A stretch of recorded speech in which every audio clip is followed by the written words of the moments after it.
Hey everyone, ready for another deep dive? Today we're going to tackle this guide that's all about learning English, especially for folks like you listening in from Taiwan. It's packed with tips, and it's got a really encouraging vibe, which I like. Yeah, what really struck me was how it focuses on the mindset you bring to learning English. Right. Like it's not about being perfect right away or like drilling yourself with grammar rules. Exactly. It's more about finding that love for the language and just naturally weaving it into your life, making it fun. So ditch the textbooks and just start binging like Squid Game with English subtitles. I'm kidding. Well, kind of, but the guy does talk about how powerful it is to just immerse yourself, right? Really, it's tapping into this idea of language acquisition. It's how we learn naturally, like kids do. Makes sense when you think about it. Kids don't learn grammar rules before they start talking. They Yeah. just pick it up by being surrounded by it all the time. Exactly. So it's about creating that kind of environment for yourself where English is just part of your day to day, not the separate, scary thing. I like that. And the guide has suggestions for how to do that too, right? Oh, yeah, tons. From watching movies and listening to music, maybe even podcasts, to just switching your phone settings to English. It's all about those small, consistent changes. Okay, I'm on board with the fun over fluency thing, but what about vocabulary? English has a ton of words, and the guide mentions needing to know a certain number. Ah, yeah, I see where you're going. Those numbers can seem a bit intimidating at first, like 1,000 words or even 2,000. Okay, yeah, break it down for me. What can you actually do with the 1,000 words versus 2,000? Well, think of 1,000 as your foundation. It lets you handle those everyday conversations like ordering food or asking for directions, basically navigating daily life here in Taiwan. 2,000, though, that's where things get really interesting. Interesting how so. Well, you'll start to understand news articles, browse websites, even have deeper conversations. Okay, so it's not about cramming the whole dictionary. It's about building a solid vocabulary for what I need to do. Exactly. And the guide focuses on high-frequency words, the ones you'll actually use the most. For example, the word eat is way up there on the general service list, which is like this list of the most commonly used words. Makes sense. Everyone's got to eat, especially here in Taiwan with all the amazing food. But even 1,000 words feels like a lot. Any tips for making that less daunting? This is where the guide gets really creative. It talks about using mnemonics. They're like little memory tricks to link new words to images or stories. Ooh, that sounds cool. Give me an example. Okay, so I used to have trouble remembering the word awkward, but then I pictured this giant, clumsy bird, like an auk, wearing this bright pink wardrobe. Ridiculous, right? But I never forgot the word. That's brilliant. Using visuals and humor definitely makes it more fun than just rote memorization. Exactly. And the guide stresses finding what works for your own learning style. Okay, so we've covered ditching textbooks, immersing ourselves in English, and tackling vocabulary, but what about actually speaking? A lot of us, especially here in Taiwan, really struggle with that fear of speaking up. You're so right, and the guide talks about that directly. It acknowledges how common that fear is and even says making mistakes is actually crucial to learning. Wait, so messing up is a good thing. How does that work? Think of it like this. When you make a mistake, your brain is working hard to figure out the right way to do something. Each mistake is a signal to your brain to pay attention and adjust. So even if I stumble a bit, my brain is still getting a workout. Yeah. Okay, that's encouraging. What are some things I can do to get over that fear and start speaking with more confidence? The guide gives a bunch of strategies, and again, it comes down to what works for you, like finding a language partner, someone you can practice with regularly. And nowadays, it's so easy to connect with people online all over the world. So I could be chatting with someone in London about, I don't know, Doctor Who while having my breakfast in Taipei. That's cool, but maybe a bit much when you're just starting out. What if I'm not ready to chat with a real person yet? Totally get it. That's where those AI chatbots come in. They can be a game changer for practicing in a low-pressure environment.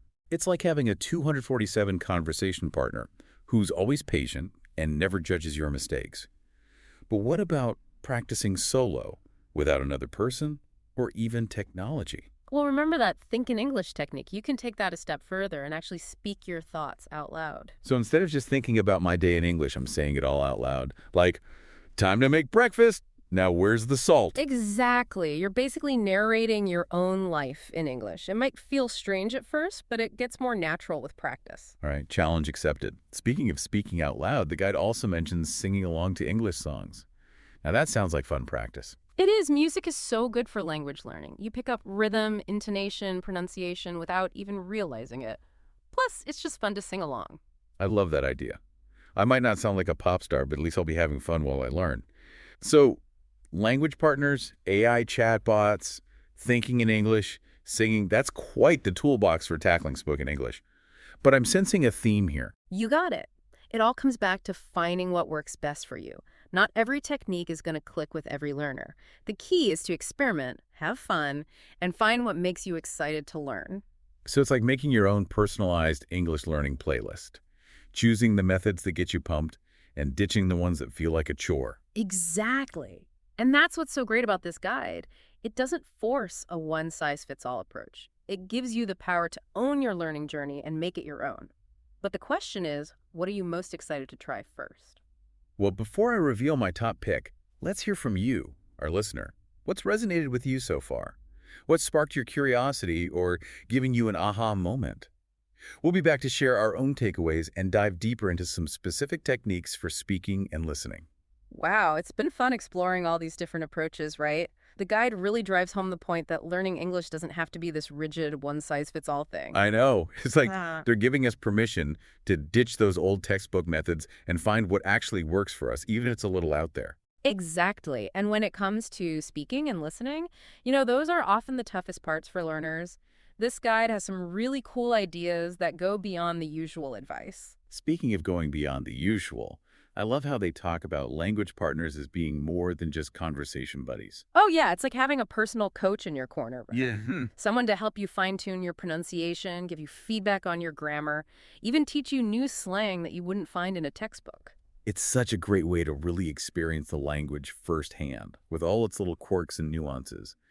And with the internet, finding a language partner is easier than ever. You can connect with people from all over the world who share your interests. I know, it's amazing. Imagine chatting with someone in London about your favorite British TV show while you're having breakfast here in Taipei. That would be so cool. Hmm. But I gotta admit, the thought of jumping into a conversation with a native speaker can still be a bit scary, especially when you're just starting out. Oh, totally understandable. And the guide gets that. Sometimes you need to build up that confidence before you're ready for a live conversation. That's where those AI chatbots we talked about can be a game changer. Yeah, it's like having this judgment-free zone where you can practice all kinds of situations, like ordering food at a restaurant or asking for directions without worrying about making mistakes in front of a real person. Exactly. It's this safe space to try out different phrases, work on your pronunciation, and just get comfy with the flow of conversation at your own pace. And if you mess up, you can just rewind and try again, which you can't really do in real life unless you've got some time travel powers. But let's say you've mastered the chatbot and you're feeling a little more confident, but you're still not quite ready for a language partner. Mhm. What are some ways to practice speaking on your own without anyone else or even technology? Well, remember the think in English technique? The guide suggests taking it a step further and actually speaking your thoughts out loud. So instead of just thinking about my day in English, I'm actually saying it. Exactly. It could be anything, from describing what you're doing to summarizing a news article you read. The point is to get those vocal cords working and practice making those English sounds. So I'm basically my own English-speaking narrator. I could just imagine myself making breakfast and saying things like, okay, time to scramble these eggs. Now where's the salt? You got it. Oh. It might feel a little silly at first, but trust me, the more you do it, the more natural it becomes. And that's the goal, right? To get to a point where speaking English feels as easy as speaking your native language. That's the dream. But honestly, I think I'd still need a little extra push to start talking to myself out loud. Are there any other fun ways to practice speaking that don't feel so, well, solo? The guide talks about something I personally love, singing along to English songs. It's amazing for your pronunciation, your rhythm, your intonation, and you get to enjoy some great music. Oh, that I can get behind. I might not sound like a pop star, but at least I'll be having fun while I learn. As we're going through all these techniques, I'm realizing that the guide isn't just giving us a to-do list. It's really helping us figure out what works best for each of us as learners. You hit the nail on the head, and that's such an important message, especially if you've had bad experiences with learning English in the past. This guide reminds us that it can be a joyful, personalized experience. Yeah, it's like they're saying, hey, forget those boring textbooks and strict rules. Let's make this fun, engaging, and something you actually want to do. Exactly. It's all about embracing the journey, those little wins along the way, and those aha moments that make it so rewarding and keep you going. So, with that in mind, Let's take a step back and look at the bigger picture. What does the guide say about the ultimate goal of becoming fluent? Where did it leave us in terms of actually getting to that point where we can communicate confidently in English? We've really uncovered some gems in this guide, haven't we? It's like it's not just about the tips themselves, it's about changing the whole way we think about learning English. You know, it's true. And when it comes to that big question of reaching fluency, the guide's message is really encouraging. It reminds us that fluency isn't like this finish line you cross. It's more like a journey, this ongoing process of learning and growing. That takes a lot of the pressure off, right? It's not about being perfect, it's about enjoying the process and just keeping at it. Yeah, exactly. It's about those aha moments along the way when you suddenly grasp something new or you find yourself expressing yourself easily in English. Those moments are the best. They make all the effort worthwhile. It's not just about the destination, it's about those little victories that keep you going. What are some of the last bits of advice the guide gives to help people stay motivated on their English journey? Well, the guide ends with this really powerful question. What technique will you try first? It's like this call to action, an invitation to just take that first step no matter how small. I love that. It's about taking charge of your learning and really deciding to make English a part of your life. Absolutely. And remembering that you have the power to become fluent. The guide's given us the map, the tools, and that boost of encouragement.